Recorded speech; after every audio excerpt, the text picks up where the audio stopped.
कुंभ राशि वाले बंधुओं, स्वागत है आप सभी का। अभिनंदन है मंथन भिंड यूट्यूब चैनल में। तो कुंभ राशि वालों, जरा ध्यान से सुनिए। वर्ष का आखिरी महीना वह भी लगभग आधा गुजर चुका। अब नए वर्ष की तैयारियां करनी है।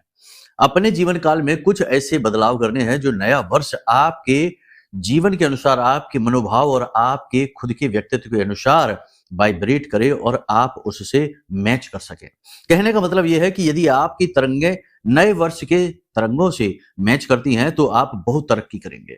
अगला वर्ष, नया वर्ष 2026 सूर्य को समर्पित है। इस विशेष समय और काल पर आपको अपने घर में ये 3 प्रकार की चीजें भूल कर भी नहीं रखनी है। यदि आपने रखी तो 100% आपका भयानक विनाश होगा। आपके जीवन में बर्बादी तो आएगी ही, अकाल दुर्घटनाएं और ना जाने क्या क्या चीजें घटित हो सकती हैं जो हम कहना भी नहीं चाहते हैं। ये 3 चीजें बहुत ज्यादा नेगेटिव है। सूर्य देवता को बिल्कुल भी ये पसंद नहीं है। कहने का मतलब यह है कि इनकी नेगेटिविटी आपको बर्बाद करेगी। आपकी सकारात्मक ऊर्जा, आपकी कर्मों की शक्ति, आपकी मेहनत, आपके पुण्य प्रताप को छीन करके आपको एकदम नकारात्मक बना देगी। तो इन 3 चीजों को आप अनजाने में अपने घर में रखकर बैठे हैं, इन्हें निकाल फेंकिए। किसको किस प्रकार क्या करना है, इसके विशेष विधि विधान है, शास्त्रीय पद्धति के आधार पर आपको बताएंगे। इसी के अनुसार अगले 3 से 5 दिन की सटीक 5 बड़ी भविष्यवाणियां भी करेंगे जो आपके लिए रोड मैप का काम करेंगे। साथ ही साथ समय के अनुसार इस समय और काल पर जो ग्रह स्थितियां हैं, जिस प्रकार की हम आपको बता दें कि चंद्रमा की जो ग्रह स्थिति है कि इस समय राहु की सीधी दृष्टि चंद्रमा के ऊपर पड़ रही है और अगले 3 से 5 दिनों में शनि की भी दृष्टि इसके ऊपर पड़ेगी। तो कहने का मतलब यह है कि जो स्थिति इस समय चंद्रमा की है, साथ ही साथ अन्य ग्रहों की भी जो स्थितियां हैं कि मंगल के ऊपर भी केतु की पंचम दृष्टि पड़ रही है, मंगल भी दूषित है, बद है। तो कुछ सावधानियां बहुत ज्यादा आवश्यक है। कुछ विशेष परिवर्तन जीवन में बहुत ज्यादा आवश्यक है। उपाय क्रियाएं भी बहुत अनिवार्य हैं। यदि आप ये सब समझ लेंगे और इसी के अनुसार जीवन को परिवर्तित करेंगे तो 100% ये समय तो आपका अच्छा होगा ही।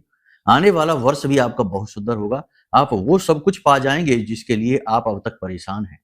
यकीन मानिए, हमेशा सिर्फ मेहनत ही काम नहीं आती। मेहनत तो है ही, लेकिन इसके साथ साथ एक तर्कपूर्ण कर्म, एक व्यवहारिक कर्म भी जीतता है, उतना ही अनिवार्य है। मानकर चलिए कि आप किसी दीवार में कील ठोकना चाहते हैं और कील ठोकते ठोकते उसके नीचे पत्थर आ जाता है, सरिया आ जाता है, लोहा आ जाता है और आप मेहनत करे जा रहे हैं, कील ठोके जा रहे हैं, एक के बाद एक कील खराब होती जा रही है, लेकिन आप पीछे नहीं हट रहे। तो क्या ये मेहनत सफल होगी? ना तो आपकी मेहनत सफल होगी, ना ही वह कील सही जगह पर बैठ पाएगी। तो बजाय इसके कि तर्कपूर्ण व्यवहार यानी कि एक प्रैक्टिकल एफर्ट, यानी कील की जगह को थोड़ा बदल कर लगाइए, लग जाएगी। तो कहने का मतलब यह है कि आपको भी ऐसा ही करना है। मेहनत तो सभी कर ही रहे हैं, आप भी कर ही रहे हैं, लेकिन इसके साथ साथ थोड़े थोड़े परिवर्तन, छोटे छोटे बदलाव जीवन में जब की जाते हैं तो जीवन फलता है, फूलता है, प्रफुल्लित होता है, खुशबूदार बनता है। आपके साथ साथ आपके जो साथी हैं, जो मित्र, यार, परिवार, व्यवहार, सब के सब आनंदित हो उठते हैं। तो कहने का मतलब यह है कि कार्यक्रम बेहद महत्वपूर्ण है। ज्ञान की एक महत्वपूर्ण श्रृंखला लेकर आए हैं हम आपके लिए। कई बातें इसमें छोटी बड़ी आपको बताएंगे, हर बात महत्वपूर्ण है, आपके जीवन से डायरेक्ट कनेक्टेड है। तो आपको तो इसे देखना ही चाहिए। अंत तक देखेंगे, बहुत कुछ नया पा जाएंगे, नई चीजें सीख जाएंगे और अपने जीवन में सफलता की एक नई कहानी अवश्य ही लिख पाएंगे। सच्चे मन से, बहुत ही मेहनत के साथ और बहुत ही भाव के साथ हमने यह कार्यक्रम आपके लिए बुना है। इसे पूरा जरूर देखना। कार्यक्रम में मुख्य तौर पर हम 3 बातें करेंगे। पहला, आपको बताएंगे भविष्यवाणियां, अगले 3 से 5 दिनों की सटीक भविष्यवाणियां ग्रह गोचरों के आधार पर। साथ ही साथ महामाई के कुछ विशेष आदेश, उनकी अनुभूतियां भी आपको बताएंगे। इसी के साथ साथ दूसरा, आपको बताएंगे विशेष उपाय और क्रियाएं जो आपको इस समय और काल पर करना बेहद अनिवार्य है। देवताओं की कृपा आपको प्राप्त होगी। तीसरी, वे 3 चीजें जो आपको अपने घर से तुरंत निकाल फेंकनी है, वरना कुछ भी कर लेना काम बनेगा नहीं और नया साल भी 100% खराब हो जाएगा। फिर आप कहते रहेंगे कि गुरुजी हमने तो सब उपाय भी कर लिए, सब कुछ करा लिया, लेकिन ना जाने क्यों चीजें ठीक नहीं हो रही हैं। कारण आपको हमने बता दिया है। तो चलिए, उम्मीद करते हैं सारी बातें आपने समझ ली हैं। वो कार्यक्रम को अंत तक जरूर देखेंगे, मेहनत हमारी सफल हो जाएगी, आपका जीवन सफल हो जाएगा माई की कृपा से। महामाई को याद करते हुए कमेंट बॉक्स में पूरे भक्ति भाव के साथ लिख डालिए, जय मां बगलामुखी कृपा करो। महामाई निश्चित तौर पर आपके ऊपर कृपा कर रही हैं, तभी समय और काल के अनुरूप आप इस कार्यक्रम को पा गए हैं। अब अपनी कामयाबी को भी पा जाएंगे, माई के आशीर्वाद को भी पा जाएंगे। भाव यदि माँ के लिए और गहरा है तो ये भी लिखिए कि मैं भी माई के परिवार का हिस्सा हूं। आप भी क्योंकि पहले से ही माई के परिवार के तो सभी हिस्से हैं, लेकिन आप कहकर इस प्रयास को और प्रबल बना देंगे। इसी के साथ साथ यदि माई का पवित्र भजन सुनना है तो लिंक डिस्क्रिप्शन में है। पूरा कार्यक्रम देखने के बाद लिंक पर जाना, क्लिक करना, भजन सुनना, आनंद आ जाएगा, मन प्रफुल्लित होगा।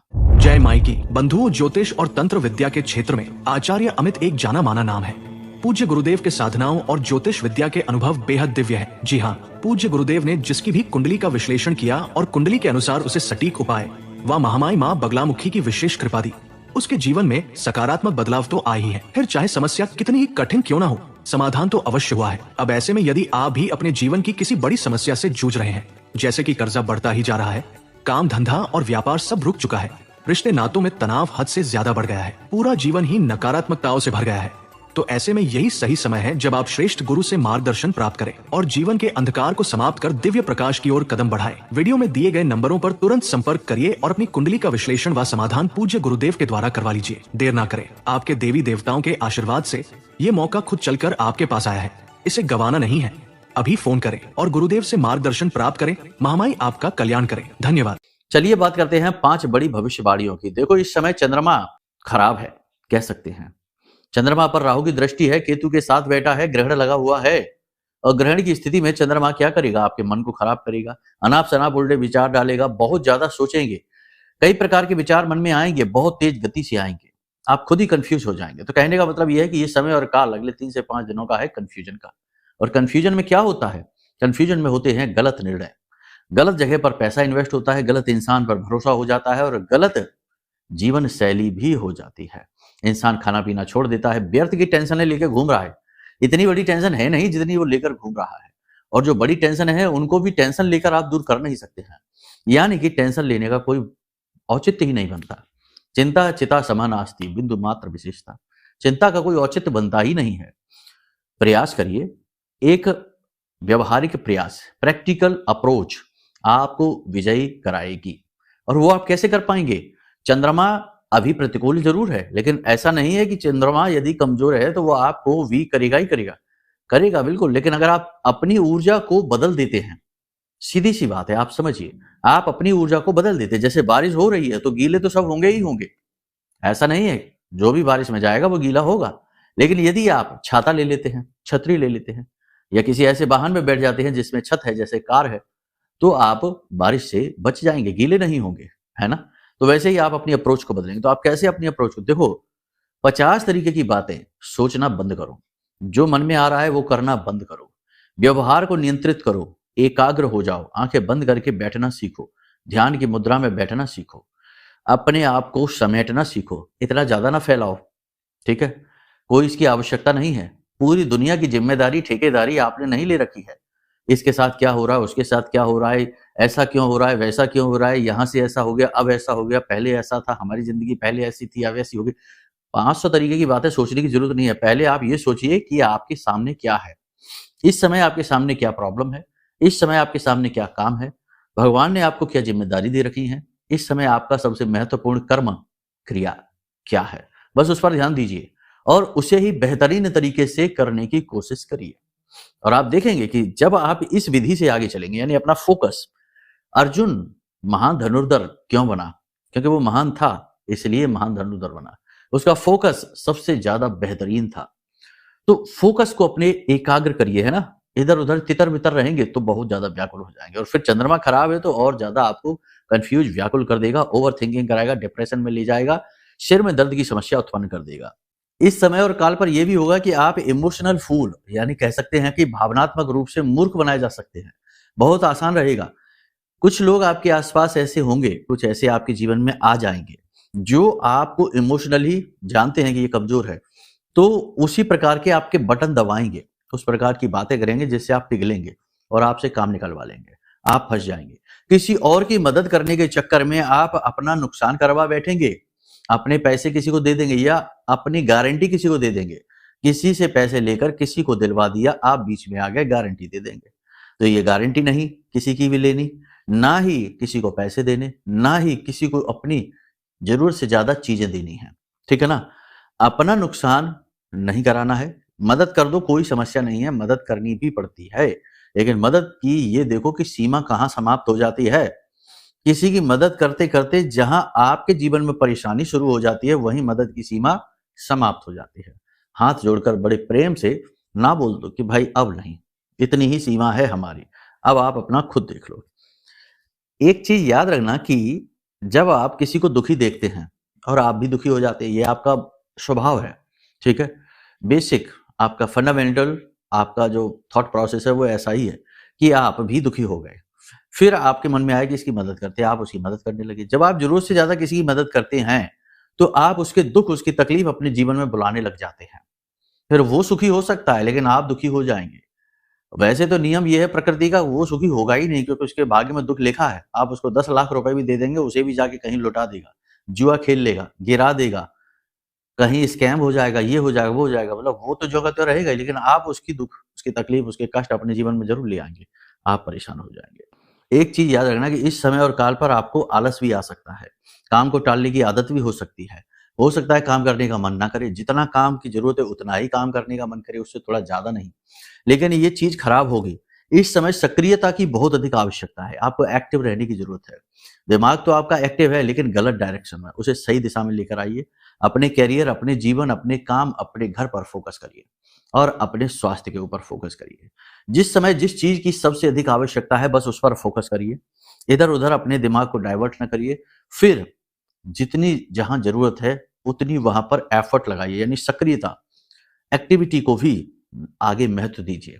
आलस को नहीं, काम के टालने को नहीं, नकारात्मक विचारों को नहीं, गलत सोच को नहीं, गलत लोगों को भी अपने जीवन में आने की अनुमति आपको नहीं देनी है।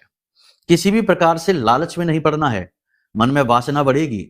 शुक्र कहीं ना कहीं थोड़ा सा प्रभावित हो रहा है, सूर्य के साथ बैठा हुआ है, अच्छा भी है बुरा भी है, मन में वासना बढ़ाएगा, काम इच्छा को बढ़ाएगा।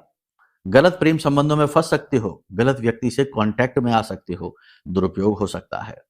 खास तौर से आपकी राशि की महिलाओं की बात कर रही हैं तो थोड़ा सा संभल कर और अपने मन पर नियंत्रण रखना है, अपनी भावनाओं पर नियंत्रण रखना है, वरना बुरे फंसेंगे।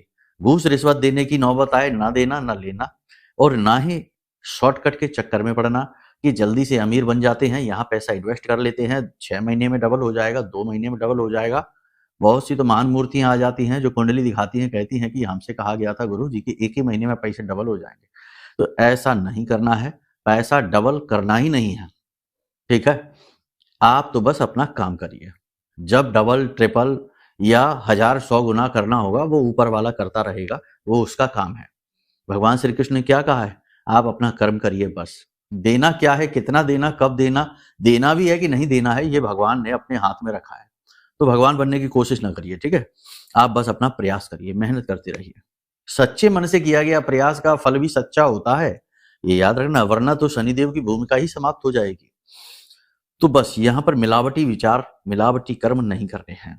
मशीनरी उपकरण आदि आपके अचानक से खराब हो सकते हैं, कीमती सामान आपका खो सकता है, कोई इलेक्ट्रॉनिक सामान जैसे कि मोबाइल या कोई जरूरी डिवाइस, लैपटॉप वगैरह आपके टूट सकते हैं, खराब हो सकते हैं।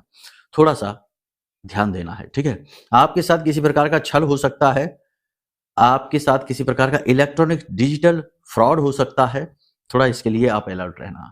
और अपनी ज्वेलरी, अपने आभूषण संभाल कर रखना, खो सकते हैं, ठीक है। कार्यस्थल पर परिवर्तन होंगे, 2-3 तरीके के परिवर्तन होंगे। एक तो आपके कार्यस्थल पर फिजिकल चेंजेस, यानी ऑफिस में बदलाव हो सकता है, इधर की उधर चीजें हो सकती हैं, व्यवस्था बदल सकती है। दूसरा आपके जीवन में, यानी कि आपका काम बदल सकता है और आपका स्थान बदल सकता है, यानी ट्रांसफर हो सकता है। तो थोड़ा सा देख लेना, पॉजिटिव है कि नेगेटिव है, ये तो बाद की बात है, लेकिन ये होगा जरूर, ठीक है। अब 2-3 बातें यहां पर हम आपको बता देते हैं, वो ध्यान से समझ लो। देखो, ज्यादा ईमानदारी और ज्यादा सीधापन, भोला भालापन महंगा पड़ेगा। आप समझिए कि हित अपना जरूर देखिए। आज का संसार वैसा नहीं बचा जैसा कि हमारे पुराणों में, वेदों में, शास्त्रों में लिखा हुआ है। लोग अपनी बात के धनी हुआ करते थे, हमेशा जन कल्याण की बातें किया करते थे, सबके हित के बारे में सोचा करते थे। तब समय दूसरा था। अब लोग केवल स्व कल्याण के बारे में सोचते हैं, स्वहित के बारे में सोचते हैं और अपने अलावा किसी और के बारे में विचार ही नहीं है। यदि किसी और के हित के बारे में सोचेंगे भी तो 2% उसका हित होगा, 98% अपना हित होगा, तो किसी और के बारे में सोचेंगे। कहने का मतलब यह है कि थोड़ा सा प्रैक्टिकल हो जाइए, भावनाओं से ऊपर उठ जाइए, चालाक बन जाइए और चालाक के साथ साथ चीजों को समझना सीखिए कि कहाँ किस चीज की आवश्यकता है। भगवान श्री कृष्ण ने भी तो यही किया है। दुष्ट के सामने दुष्टता है, चालाक के सामने चालाकी है, और सीधे साधे भोले भाले लोगों के साथ भोला भालापन है। तो ये चीजें आपको भी समझनी पड़ेगी। इसका नेगेटिव मतलब नहीं निकालना है। ये सारे गुण आपको अपनी सुरक्षा के लिए बनाने हैं, किसी को ठगने के लिए नहीं। अब जो लोग विदेश जाना चाहते हैं, अगले 3 से 5 दिनों में विदेश जाने की संभावना प्रबल है। बस अपनी मेहनत, अपने डॉक्यूमेंट्स, अपना काम ईमानदारी से करते रहना, ठीक है ना। कहीं कमजोर पड़ेंगे तो रुक सकते हैं। एफर्ट, प्रयास पूरे चाहिए होंगे। ऑनलाइन किसी प्रकार की कोई सक्सेस भी मिल सकती है। जो लोग ऑनलाइन काम कर रहे हैं, ऑनलाइन फील्ड जो है तमाम तरीके के उनमें एक्टिव हैं, काम कर रहे हैं, वहां पर सफलता मिलेगी, कामयाबी मिल जाएगी। जॉब के लिए जो परेशान घूम रहे हैं, जॉब के पूरे आसार हैं, जॉब बनेंगे, मिलेंगे। साथ ही साथ नए प्रेम संबंध भी बन सकते हैं और वैवाहिक संबंध भी रुकेंगे, विवाह ठहरेगा, विवाह होगा, ठीक है। दाम्पत्य जीवन की बात करें तो जीवन साथी की सेहत में उतार चढ़ाव लगातार परेशान करेंगे। जीवन साथी आपकी अनसुनी करेंगे, आपसे बहस भी करेंगे। आपको ही धीरज से काम लेना होगा, समझौता करना होगा। शांति बनाए रखने के लिए आपको ही शांत रहना पड़ेगा, ठीक है। अब यहाँ पर सबसे बड़ी बात कि नशीले पदार्थों से दूर रहिए, नकारात्मक लोगों से दूर रहिए। एकांकी बनिए, लेकिन विचारशील होने के लिए। एकांकी बनिए, चिंता होने के लिए नहीं कि चिंतित हो रहे हैं, नहीं, विचारशील होने के लिए बनिए। अपने आप को कैसे और इम्प्रूव करें, ग्रो करें, इसके लिए। ये मत सोचना कि अब कितनी और मेहनत करनी होगी, इतना तो जीवन गुजर गया, अब कितना और क्या करना होगा। जब तक सांस है तब तक आस है और प्रयास है। तो ये मत सोचना कि जीवन में एक पल ऐसा आएगा, एक क्षण ऐसा, एक समय ऐसा आएगा जब कोई प्रयास नहीं करना, सब कुछ बैठे बैठे होगा। ऐसा नहीं होता। ये जीवन का कड़वा सच है कि जब तक है तब तक कुछ ना कुछ करते रहना ही पड़ेगा। तो ये आप इस बात को भी समझिए, प्रैक्टिकल होकर सोचिए, मैच्योर थिंकिंग चाहिए, ठीक है। वरना कमजोर चंद्रमा आपको बहुत रुलाएगा, बहुत दुखी करेगा, ठीक है। प्रलोभनों से बचना है, लालच में नहीं पड़ना है। सार तत्व में कहते हैं 2-3 बातें आप ध्यान से समझिए। अपना विशेष ख्याल रखना है, अपनी सेहत का। यात्रा अचानक से हो सकती है, अपना विशेष ख्याल आप रखिए। आपके मन में धार्मिकता उत्पन्न होगी, लेकिन कहीं ना कहीं लगातार मेहनत से, लगातार संघर्षों से थकान भी होगी, चिढ़ भी होगी, झुंझलाहट भी हो सकती है। अपने आप को संभालना है, कड़वे शब्द नहीं बोलने हैं, वाणी को जितना हो सके नियंत्रित रखना है, ठीक है। अब बात करते हैं चीजों की जो आपको अपने घर से जरूर निकाल फेंकनी चाहिए। देखो, ध्यान से समझो कि आपके घर में क्या है। सबसे पहली चीज कि भगवान की कोई भी मूर्ति या फोटो या तस्वीर टूटी फटी है। बहुत सारे लोग ऐसे होते हैं जिनके घर में डेकोरेशन में लगे हुए हैं, भगवान श्री कृष्ण की फोटो लगी है, राधा रानी के साथ लगी हुई है, या तमाम हनुमान जी की फोटो लगी है, और वो फोटोएं थोड़ी थोड़ी कट फट जाती हैं, लेकिन लोग तब भी लगाए चले जा रहे हैं। वो क्या कर रहे हैं, क्यों कर रहे हैं? तो यहाँ पर आपको ये समझना होगा कि देखो, जो चीज पॉजिटिव है वही चीज निगेटिव भी बन जाती है। कहाँ बनती है, कैसे बनती है, ये चीज आपको समझनी होगी। शास्त्रों में सब लिखा है, गुरुजन सब बताते रहते हैं। तो नेगेटिव चीज अपने घर में आप रखोगे तो उसकी नकारात्मक ऊर्जा लगातार इमिट हो रही है, उत्सर्जित हो रही है, और वो आपको प्रभावित कर रही है। ऊर्जाएं प्रभावित करती ही हैं। ये कभी मत सोचना कि यार ये चीजों से क्या हो जाता है। बिल्कुल होता ही है, 101% होता है, ठीक है। छोटा सा उदाहरण है, आप देखिए, हम पहले भी बता चुके हैं। वस्त्र, आप बिल्कुल सफेद कपड़े पहनिए, सफेद कुर्ता पजामा या सफेद कुछ भी, बिल्कुल सफेद सुंदर से कपड़े पहनिए। चलो सफेद छोड़ो, बहुत ही सुंदर से, बहुत ही अच्छे आकर्षक कपड़े पहनिए, और आप देखिए कि आपका मन कैसा होता है। अच्छा मन हो जाएगा, ठीक है ना। एनर्जेटिक फील होने लगेगा। नए कपड़े पहनेंगे, अच्छे कपड़े पहनेंगे, सुंदर कपड़े पहनेंगे, एनर्जेटिक फील होगा। वहीं उसी की जगह पे बिल्कुल पुराने से घिसे हुए कपड़े पहन लीजिए, बहुत ही पुराने से घिसे पीटे से कपड़े पहन लीजिए। रिलैक्स हो जाएंगे, आलस आ जाएगा, थकान आ जाएगी, लेटने का मन करने लगेगा, सुस्त होके बैठ जाओगे, है ना। तो चीजों से प्रभाव पड़ा कि नहीं, ऊर्जा तुरंत परिवर्तित हो जाती है।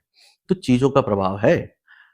तो तस्वीरें जो आपने रखी हैं अपने घर में, ढूंढिए उनको। कोई भगवान की तस्वीर, कोई मूर्ति खंडित तो नहीं हो गई है, टूट फूट तो नहीं गई है, निकालिए उसको, फेंकिए नहीं। इज्जत के साथ, सम्मान के साथ उसे रखिए किसी थैली में, और फिर बहते हुए जल में प्रेम से विसर्जित कर दीजिए।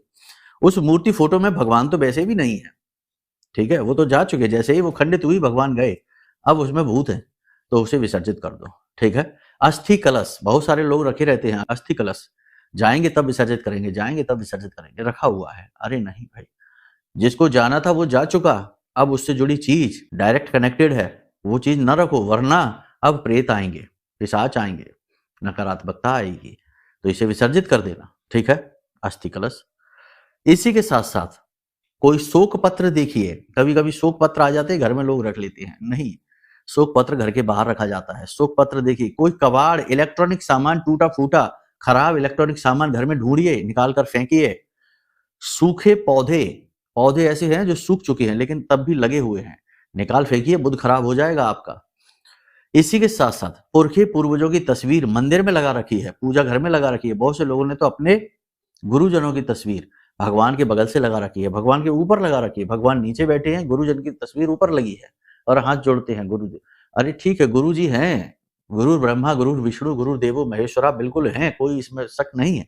हम नहीं कहते कि आप उनका अपमान करो, लेकिन आप सोचो कि क्या गुरु भगवान से ऊपर हो गए हैं?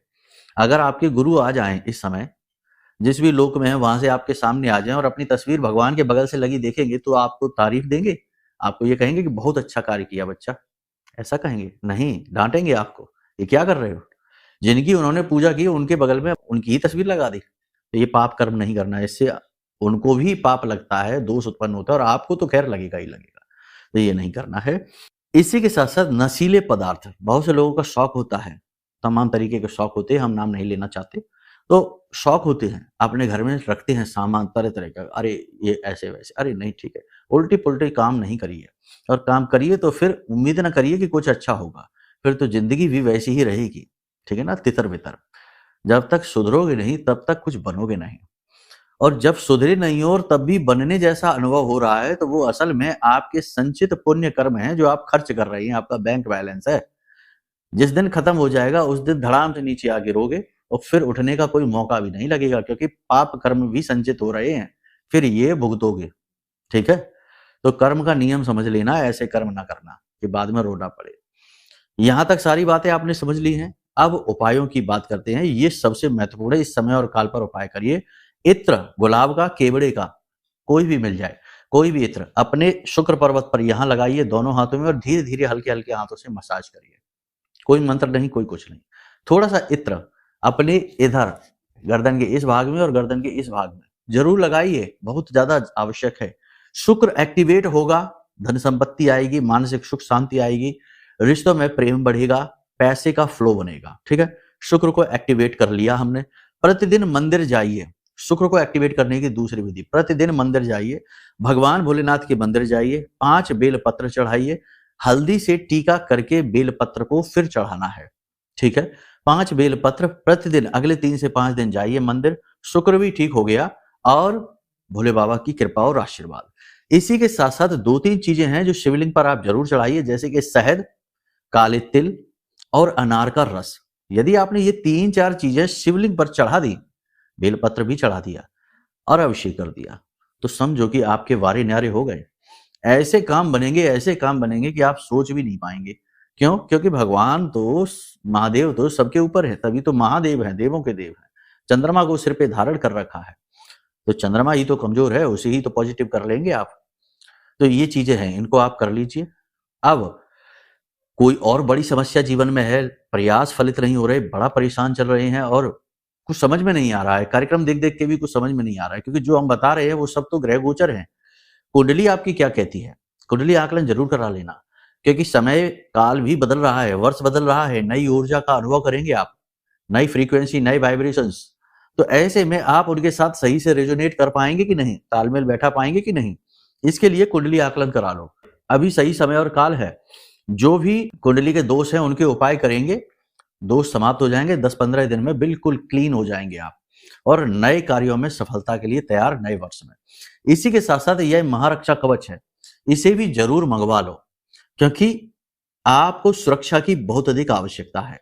याद रखना, आप जैसे लोग शिकार बनते हैं, बनाते नहीं हैं, और ये दुनिया में लोग दुरुपयोग आप जैसों का करते हैं। तो आपको सुरक्षा की बहुत अधिक आवश्यकता है, ताकि कोई तंत्र मंत्र, नेगेटिविटी, नजर, टोना टोटका या फिर किसी की नकारात्मक सोच आपका कुछ बिगाड़ ना पाए। तो यह जो महारक्षा कवच है, ब्रह्मास्त्र विद्या मां बगलामुखी के विशेष मंत्रों से जागृत अभिमंत्रित है।